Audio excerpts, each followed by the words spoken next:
We've got a special panel at this time, and it's REID DETCHON and Senator Tim Wirth.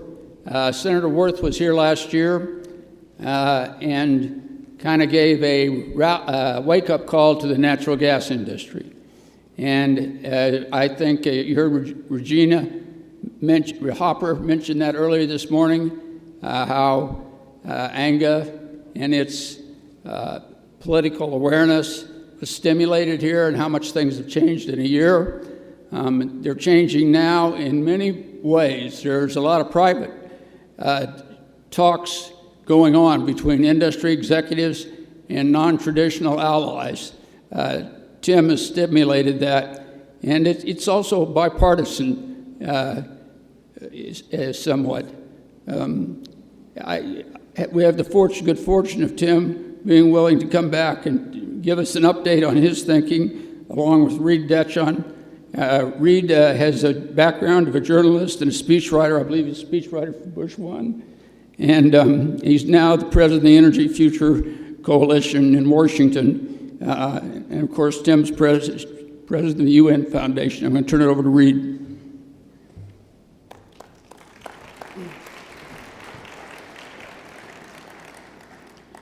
Thank you, Fred. I'm glad you fought off the doctors long enough to be with us here this week. Thank you. And I'm honored to be here and address this group. At the same time, I'm not kidding myself that you're all here to hear me, so I'm just going to take a few minutes to cue up Tim's remarks. I'm going to tell you a little bit about who the Energy Future Coalition is, then I'll briefly describe what we see as the opportunity for the industry, and Tim will expand on why and how that opportunity should be pursued. The Energy Future Coalition was formed 8 years ago to try to move energy policy away from partisan warfare by bringing together groups that frankly don't like each other very much and finding areas of agreement on 3 issues: reducing our dependence on oil, addressing the great threat of climate change, and opening up access to energy for people who lack it around the world. We believe this transition to a new energy future is the greatest economic opportunity of our time. The Energy Future Coalition was put together by 3 strange political bedfellows: Boyden Gray, with whom I worked in the White House when George H.W. Bush was still vice president; John Podesta, the shining star of the Clinton White House; and Tim Wirth, whom you all know. I'm going to page very quickly through the rest of the steering committee, which you will see has a set of quite diverse and bipartisan backgrounds. This remarkable group is the engine of the Energy Future Coalition, meeting every 4 to 6 weeks to provide counsel and direction. Not every member, of course, shows up for every meeting, but almost all are involved regularly, and we seldom have fewer than 8 or 10 of them present. To cite a couple of examples of what we do, we reached out to engage production agriculture in the promise of the new energy economy with an initiative called 25 by 25, reflecting an objective of 25% renewable energy by 2025. And more than 1,000 organizations have now endorsed that goal. We have another initiative underway called Rebuilding America that encourages more building retrofits for energy efficiency, because leaky and inefficient buildings represent 40% of our energy use, and it's quite possible to cut 40% or more of the energy that's now being wasted.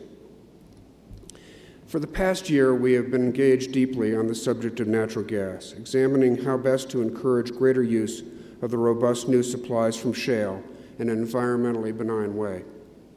We've had 5 meetings of the steering committee on the subject involving experts like Velo Kuskra and industry leaders. Last year, of course, Tim gave a major speech here calling on the industry to get more involved in the policy debate in Washington. Tim Wirth and John Podesta authored a white paper together called Natural Gas, a Bridge Fuel for the 21st Century.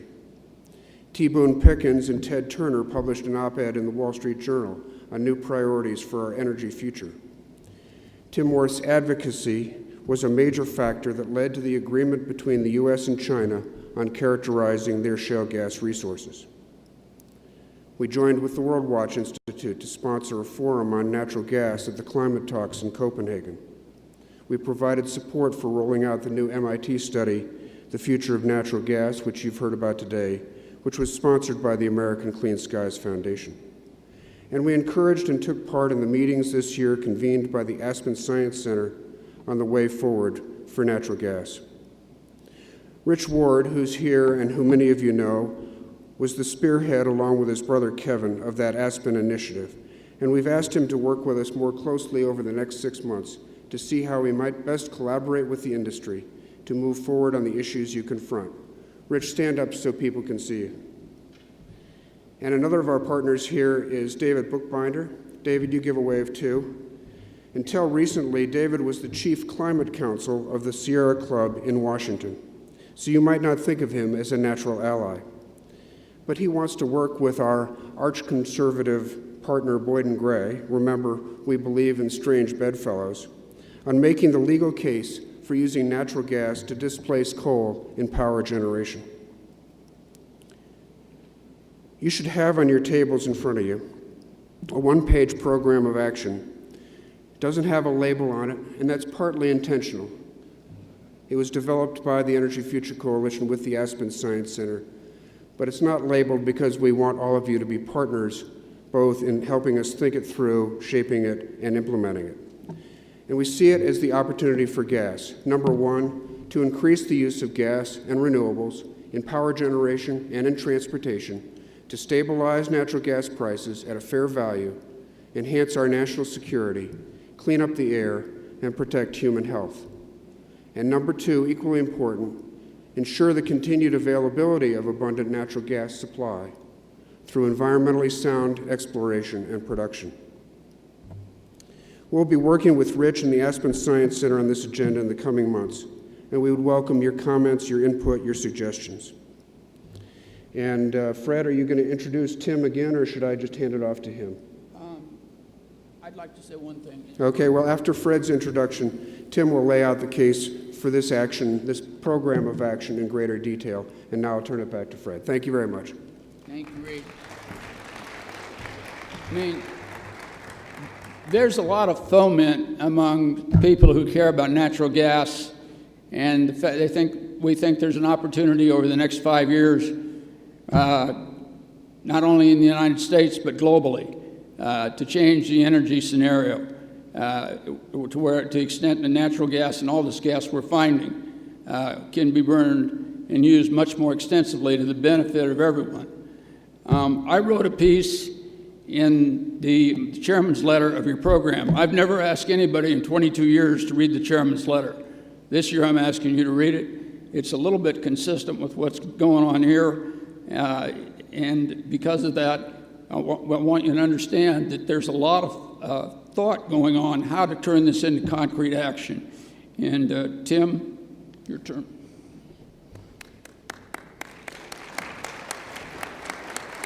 Thank you very much, Fred, and it's really good to be back with you all. Thank you for asking me again this year to share our thoughts about the systematic agenda that ought to be pursued. All of the hopes and dreams that have been outlined yesterday afternoon and this morning don't happen by themselves. They will only happen through a very, very concerted and well-organized effort. As Reid pointed out, we've been part of a very broad coalition of people very eager to advance the interests of natural gas and to engage the industry much more aggressively. And that program is in front of you. Implemented, we believe it would deliver some 4 to 7 trillion cubic feet of increased demand for in the U.S. with a net environmental benefit. It would be a huge win for the industry and for the world. With your help, we can make it happen. Without your help, it's not going to transpire. In that spirit of cooperation, I want to suggest the steps that would enable natural gas to play a more central role in our energy, climate, and national security strategy. A year ago, when we met, the shale gas opportunity was largely unknown outside the industry. That's not the case today. Within energy policy circles, natural gas is no longer viewed as a dwindling domestic resource with inherently high prices. You and I both know that natural gas could be a game changer nationally and globally. But in the United States, the industry is poised on a knife edge of public acceptance that could affect its license to operate for years to come. The outcome is largely in the hands of the industry. Whether you make the economic case for gas, or you make the security case, or the climate case, and as I do all three of these, there are three themes that run through any strategy that you choose. One, we must increase demand by expanding the markets. Second, it's essential to minimize the risk of environmental damage and concern. And third, you have to make old enemies your new friends. To address each one of these, first of all, let's talk about expanding demand for natural gas. This will not happen by itself. Natural gas prices over the last couple of years have been searching for a new equilibrium. The combination of volatile prices and the economic recession have curbed demand just as new sources of supply were coming onto the market. While the nation's economic difficulties will pass, unless steps are taken, the overhang of excess new gas supply could well be permanent. That will continue to have a dampening effect on prices unless a clear and predictable demand curve is developed to match the supply. The most obvious and important step for increasing demand is a careful blend of the tools of public policy along with the discipline of the marketplace, with the goal of substituting natural gas for coal in electric generation and for oil in transportation. Let me suggest a menu of ideas for how this can be accomplished. As you know, half the electricity in the country is generated by coal-fired power plants. Nearly a third of these plants were built before the Clean Air Act was passed in 1970. They are old, energy-wasting, pollution-spewing antiques, and Congress expected them to be retired a long time ago. We don't even need to build new power plants to retire the old ones. Underutilized gas capacity is more than adequate to begin the transition. Combined cycle gas plants run at only 42% of capacity, compared to 74% for coal. In the Southeast, from Maryland to Mississippi, the gas utilization rate in 2008 was less than 13%. The Congressional Research Service reported this year that increasing the use of combined cycle gas plants could offset about a third of the nation's coal generation, roughly the same amount produced by the oldest, dirtiest, least efficient coal plants. That decision alone would increase gas demand by nearly 4 trillion cubic feet per year. Congress should provide incentives for replacing and repowering these coal clunkers. Obviously, this will not be easy, since these old plants are often cash cows for the owners, but a phase-out strategy can be designed through legislation and regulation. You should be a political heavyweight fighting for this cleaner, healthier strategy. Unless you help to shape the policy, your future will be shaped by others, mainly your competition. The coal industry has been fiercely competitive with Congress and regulatory authorities in defending their turf, and you have to be as well. But so far, your industry has run nice, positive, feel-good advertising rather than conducting the persistent, aggressive campaign that will be needed for this transition. Just as coal is pressing its case in Washington, you have to undertake a sophisticated, persistent campaign as well.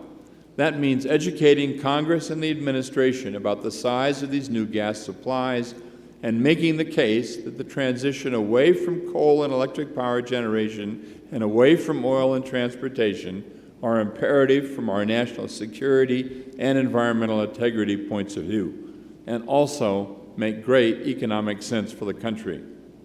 A few specific steps along these lines would include, first, passing the Pickens Plan to shift heavy-duty trucks to natural gas. Second, spurring the use of alternative fuels, including natural gas, in urban vehicle fleets. That is also required in the Clean Air Act, must be implemented.